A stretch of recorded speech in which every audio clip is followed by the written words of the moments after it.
할렐루야, 오늘도 좋은 날입니다. 다니엘 2장 말씀 묵상입니다. 오늘은 이 세상이 헛된 것을 버리고 영원한 것을 붙잡자 라는 제목으로 말씀을 나누도록 하겠습니다.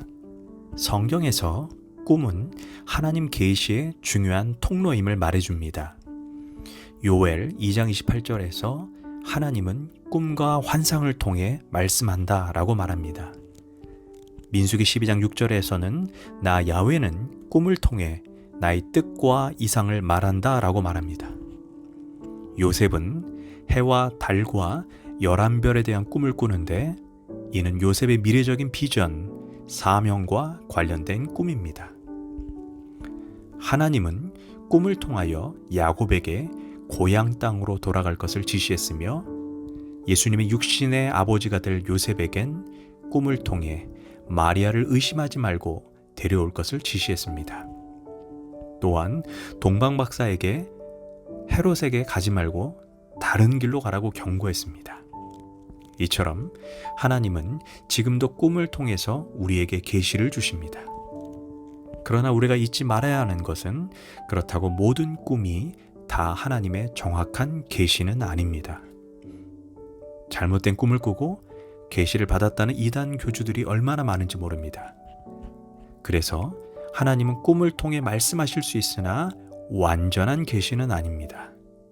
아무리 좋은 꿈이라도 성경과 일치하지 않으면 그것은 사탄이 심어준 꿈입니다. 그래서 궁극적으로 우리 인생의 주춧돌을 하나님의 말씀인 성경에 두어야 합니다.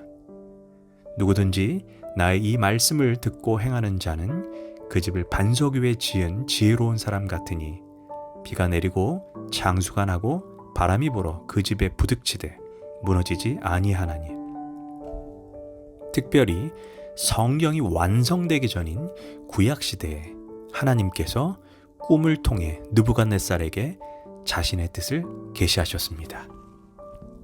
그런데 이 꿈은 바벨론의 역사뿐 아니라 전 세계의 역사의 운명을 좌우할 수 있는 하나님의 위대한 계시가 담긴 꿈이었습니다. 그러나 느부갓네살 왕은 이 꿈을 해석할 수 없어 번민했고 그 당시 어떤 박수와 술객, 점쟁이들도 이 꿈을 해석할 수 없었습니다. 그러나 다니엘은 하나님의 도우심으로 느부갓네살 왕의 꿈을 해석합니다. 그의 꿈은 이러합니다.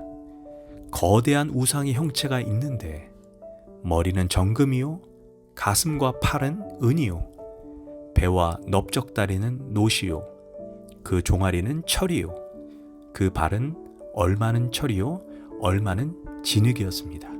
그런데 어디선가 돌이 날라와 큰 우상의 발을 쳐서 다 무너져 내리는 꿈이었습니다.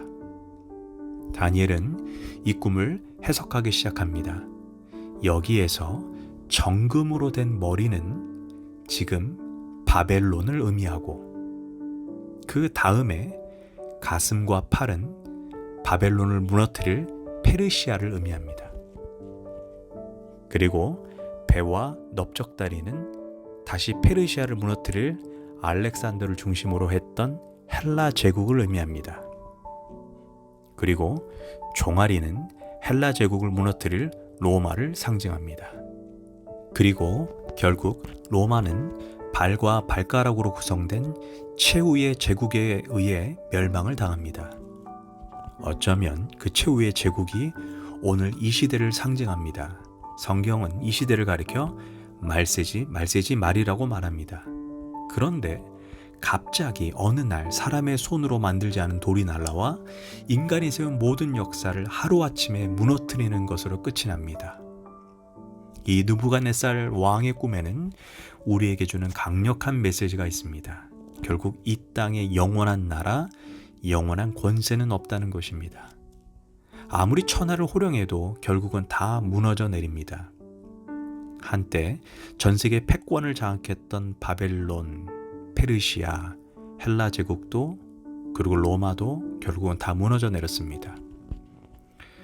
로마 제국이 전 세계를 통합했을 때 사람들은 이렇게 말했습니다. 모든 길은 로마로 통한다. 이는 로마 제국이 크게 번성했고 로마 제국은 결코 무너지지 않을 것이라는 생각에서 반영된 말이었습니다. 그러나 결국은 로마 제국도 다 무너져 내렸습니다. 또한 수많은 식민지를 거느리며 해가 지지 않은 나라로 불렸던 대영 제국도 그 영화가 영원하지 못했습니다. 이 땅의 모든 권세는 영원하지 않습니다. 흥하는 날이 있다면 반드시 망하는 날이 찾아옵니다. 우리가 말하는 10년간은 권세가 없다고 말하는 것처럼 이 땅의 권세는 결국은 드레핀 꽃처럼 시들게 되어 있습니다. 그리고 이 땅이 만들어지지 않은 돌 하나가 어딘가에서 날라와 이 땅의 모든 권세를 무너뜨립니다.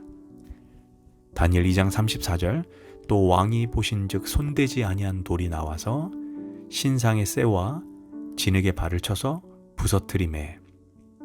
성경에서 최후에 손대지 아니한 돌이 어딘가로부터 나와 모든 것을 무너뜨리고 역사를 끝내고 승리를 거둔다라고 말합니다. 여기에서 손대지 아니한 돌은 예수 그리스도를 의미합니다. 너희가 성경의 건축자들이 버린 돌이 모퉁이의 머릿돌이 되었나니 오라 우리가 야훼께 노래하며 우리의 구원의 반석을 향하여 즐거이 외치자. 일곱째 천사가 나팔을 불매 하늘에 큰 음성들이 나서 이르되 세상 나라가 우리 주와 그리스도의 나라가 되어 그가 세세토록 왕노릇 하리로다. 즉 교회의 머릿돌이 되시며 구원의 반석이신 그 예수님께서 역사의 최후 승리자가 되신다는 것입니다. 예수 그리스도 외에 이 세상이 영원한 것은 없습니다. 역사도 권력도 부귀도 유행도 모두 다 시간이 지나면 바래고 헛된 것이 됩니다. 우리의 잘생기고 이뻤던 얼굴들도 어느덧 주름이 하나씩 생겨납니다. 처녀 시절의 아름다운 몸매도 어느덧 다 사라집니다. 그리고 원하든 원하지 않든 언젠가는 지팡이를 들고 걷게 되는 날도 찾아올 것입니다. 그러나 변하지 않는 유일한 한 가지가 있습니다.